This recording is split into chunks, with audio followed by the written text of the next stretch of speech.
करेंगे वर्ष 2020 में बनी एक हॉलीवुड हॉरर मूवी अलाइव की।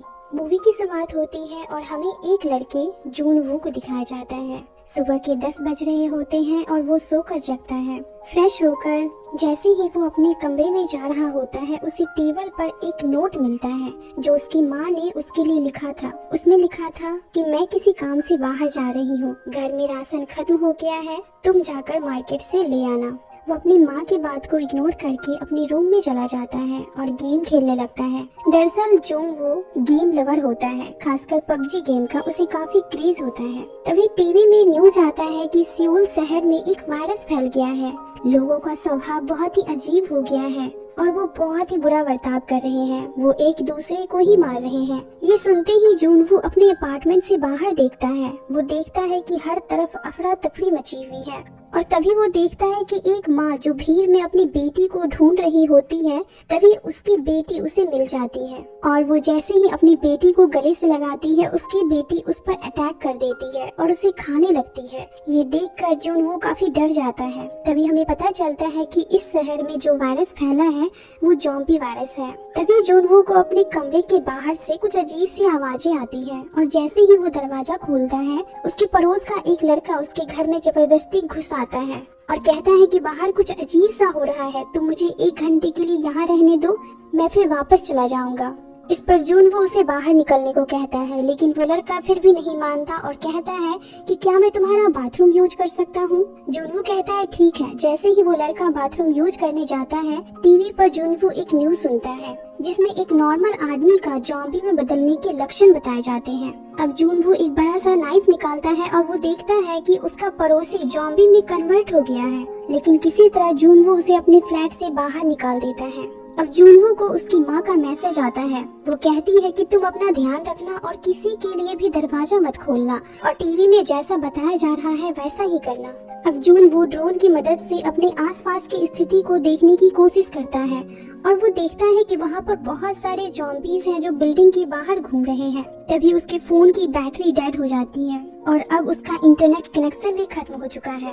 एक रात वो देखता है कि एक लेडी पुलिस उस बिल्डिंग में आती है जो ज़ॉम्बीज पर गोलियां चला रही होती है, लेकिन तभी उसकी गोली खत्म हो जाती है और सारे ज़ॉम्बीज उस पर अटैक कर देते हैं। जूनवू उसे बचाने की कोशिश करता है, लेकिन वो उसे बचा नहीं पाता और ज़ॉम्बीज उस लेडी ऑफिसर को मार देते हैं। तभी वो देखता है कि उसके घर में एक ज़ॉम्बी घुस आया है और उससे बचने के लिए वो बालकनी से गिरने का झूठा नाटक करता है और वो ज़ॉम्बी उसके पीछे जाता है और वो बिल्डिंग से नीचे गिर जाता है और इस तरह जूनवू की जान बच जाती है। तभी हम देखते हैं कि बालकनी से लटकते हुए जूनवू को एक ज़ॉम्बी लेडी दिखती है और वो वही लेडी ऑफिसर थी जिसे कुछ मिनट पहले ही ज़ॉम्बी ने मार डाला था। अब जूनवू खुद को जिंदा रखने की कोशिश में जुट जाता है।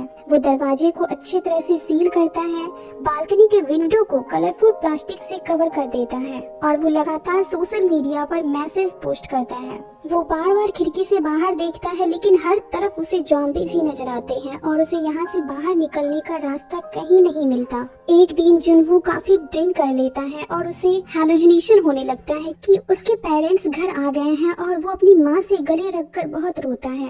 अब वो अपनी माँ को कॉल लगाने की कोशिश करता है, लेकिन उसे नेटवर्क नहीं मिलता और वो अब बालकनी से लटक कर नेटवर्क में कॉल लगाने की कोशिश करता है और उसका कॉल लग जाता है। लेकिन तभी वो फोन पर सुनता है कि उसकी माँ पर भी ज़ॉम्बीज ने हमला कर दिया है और वो ये सुनकर बहुत फ्रस्ट्रेट हो जाता है और एक लोहे का रड लेकर वो अपने कमरे से बाहर निकलता है और वहाँ बहुत सारे ज़ॉम्बीज की नजर उस पर पड़ती है और वो किसी तरह वहाँ से अपनी जान बचाकर अपने कमरे तक आ जाता है। अब 20 दिन हो गए हैं और लगातार ज़ॉम्बीज की संख्या बढ़ रही है और जूनवू की हिम्मत टूट जाती है। उसे लगता है कि अब वो नहीं बच पाएगा, इसलिए वो खुद को फांसी लगाने की कोशिश करता है। लेकिन तभी एक लेजर लाइट उसके कमरे में आती है और वो उस लाइट को देखकर किसी तरह अपने गले के फंदे को निकालता है। वो देखता है कि उसके सामने वाली बिल्डिंग से एक लड़की उसे दूरबीन से देख रही है। जूनवू समझ जाता है कि उसकी ही तरह वो लड़की भी उस अपार्टमेंट में फंसी हुई है। उसका नाम यूबीन है। अब जूनवू को उस लड़की को देखकर बहुत हिम्मत मिलती है। अब ये दोनों एक दूसरे से इशारों में बातें करने लगते हैं। एक दिन यूबीन के घर में एक ज़ॉम्बी आ जाता है। हालांकि यूबीन ने पहले से ही ज़ॉम्बी के लिए फंदे लगाए हुए थे और वो उसमें फंस जाता है और यूबीन उसे कुल्हाड़ी से मार देती है। अब जब भी बारिश होती है तो ये दोनों पीने के लिए पानी के बर्तन को बालकनी में लगा देते थे, जिससे कि इसे पीने लायक पानी मिल जाता था। एक दिन यूबीन नोटिस करती है कि जूनवू काफी भूखा है। अब वो एक रस्सी को बॉल में बांधकर उसके अपार्टमेंट में फेंकने की कोशिश करती है, लेकिन वो रस्सी नीचे गिर जाता है। अब जूनवू अपने ड्रोन में एक रस्सी बांधकर उसके पास भेजता है और अब उस रस्सी के द्वारा यूबीन जूनवू को खाना और पानी भेजती है। वो बॉल वाली रस्सी जो नीचे गिर गई थी उसे एक ज़ॉम्बी देख लेता है और उस रस्सी का दूसरा सिरा यूबीन के कमरे की एक टेबल में बंधा हुआ होता है। जैसे ही वो ज़ॉम्बी रस्सी को खींचता है वो टेबल खिसकने लगता है, जिसे टकरा कर यूबीन बेहोश हो जाती है। अब वो ज़ॉम्बी उस रस्सी को पकड़कर ऊपर चढ़ने लगता है और तभी यूबीन अपने ड्रोन की मदद से उसे डाइवर्ट करने की कोशिश करता है, लेकिन तभी जूनवू के कमरे के बाहर भी बहुत सारे ज़ॉम्बीज आ जाते हैं, जिससे उसका ध्यान डाइवर्ट हो जाता है और वो ज़ॉम्बी ड्रोन को पकड़ लेता है। लेकिन तभी यूबीन को होश आ जाता है और वो कुल्हाड़ी से उस ज़ॉम्बी के हाथ को काट देती है और वो नीचे गिर के मर जाता है। और अब जूनवू देखता है कि उसके पास खाने का बहुत ही कम सामान बचा है। वो सोचता है कि इससे काम नहीं चलेगा, उसे खाने का सामान लाना पड़ेगा और वो एक रात अपने फ्लैट से बाहर निकलता है और पास के फ्लैट में जाता है। वहाँ एक लाश होती है और उसे लगता है कि वो लाश इसी फ्लैट के ऑनर की है और उसे उसके पैकेट से उस फ्लैट की चाबी मिल जाती है। वो अंदर जाता है, वहाँ उसे खाने का सामान मिल जाता है और साथ ही वहाँ से कुछ डिवाइसेस भी मिलते हैं, जैसे कि ईयरफोन, वॉकी टॉकी आदि। और तभी वहाँ पर बेडरूम में एक लेडी की लाश वो देखता है और जैसे ही वो कमरे से बाहर निकल रहा होता है तभी उस पर उस घर का ऑनर, जो कि ज़ॉम्बी है, अटैक कर देता है। वो किसी तरह अपनी जान बचाकर वहाँ से निकल जाता है और घर आकर कुछ खाना खाता है और कुछ खाना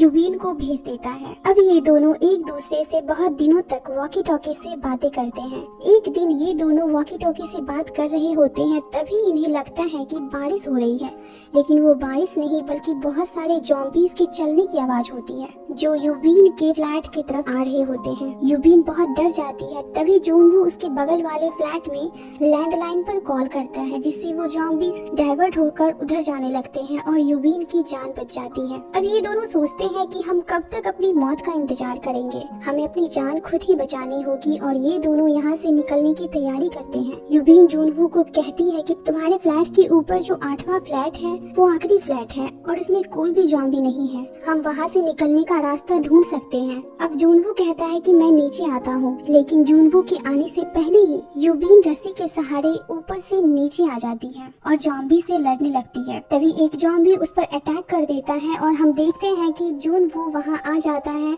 और उस ज़ॉम्बी को गोली मार देता है। अब ये दोनों ज़ॉम्बी से चारों तरफ से घिर जाते हैं, लेकिन किसी तरह अपनी जान बचाकर लिफ्ट तक पहुंच जाते हैं। और जैसे ही ये दोनों 8वीं फ्लोर तक पहुंचते हैं, वहाँ भी ज़ॉम्बी इनका पीछा करते हुए आ जाते हैं और इनकी तरफ बढ़ने लगते हैं। अब इन्हें बचने का कोई रास्ता नहीं दिखता। तभी एक फ्लैट का दरवाजा खुलता है और एक अननोन पर्सन इन दोनों को अपने फ्लैट के अंदर ले लेता है और इन दोनों की जान बच जाती है। इन दोनों की पूछने पर वो बताता है कि वो बहुत दिनों से यहाँ पर छुपा हुआ है और उसने खाने पीने की पूरी व्यवस्था कर रखी थी और वो आदमी इन दोनों को पानी और खाना ऑफर करता है। यूबीन को इस आदमी पर कुछ डाउट होता है, लेकिन फिर भी बहुत दिनों से भूखे होने के कारण ये दोनों खाना देखकर अपने आप को रोक नहीं पाते और उनका दिया हुआ खाना खा लेते हैं। खाना खाते ही जूनवू बेहोश हो जाता है और वहीं यूबीन पूरी तरह से बेहोश नहीं होती और वो देखती है कि वो आदमी दोनों को बांध देता है और यूबीन को घसीटते हुए एक कमरे में ले जाता है, जहाँ उसे एक महिला ज़ॉम्बी दिखती है। दरअसल वो महिला उस आदमी की वाइफ होती है जो अब ज़ॉम्बी बन चुकी है और वो आदमी यूबीन को खाने के रूप में अपनी वाइफ को देता है। तभी जूनवू होश में आ जाता है और उस आदमी को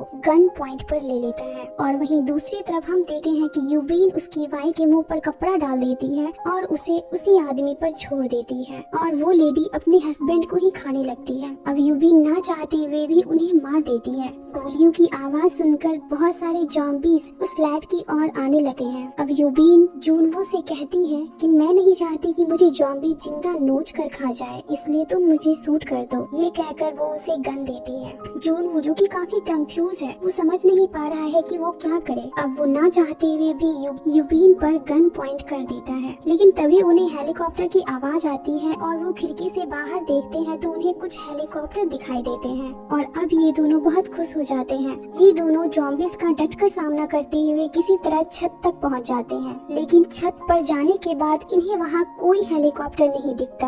अब इन्हें समझ नहीं आ रहा है कि ये क्या करे। जूनवू जोर जोर से चिल्लाकर कहता है कि हम अभी भी जिंदा हैं और यहाँ हैं, हमारी कोई मदद करो। और तभी ढेर सारे जॉम्बी छत का दरवाजा तोड़कर वहाँ आ जाते हैं। जूनवू के पास जो गन होती है उसमें बस कुछ गोलियां ही बची होती है। वो उस गोली से जॉम्बीज को शूट करता है, लेकिन वो गोलियां भी खत्म हो जाती हैं। वो सोच ही रहे होते हैं कि अब हमारा क्या होगा, लेकिन तभी पीछे से एक हेलीकॉप्टर आ जाता है और उसमें बैठे सैनिक जॉम्बीज को शूट करते हुए उन दोनों को हेलीकॉप्टर में बिठा लेते हैं। इन दोनों को विश्वास नहीं होता है कि ये दोनों अब भी जिंदा हैं और ये दोनों बहुत खुश होते हैं। इसी के साथ इस मूवी का द एंड होता है।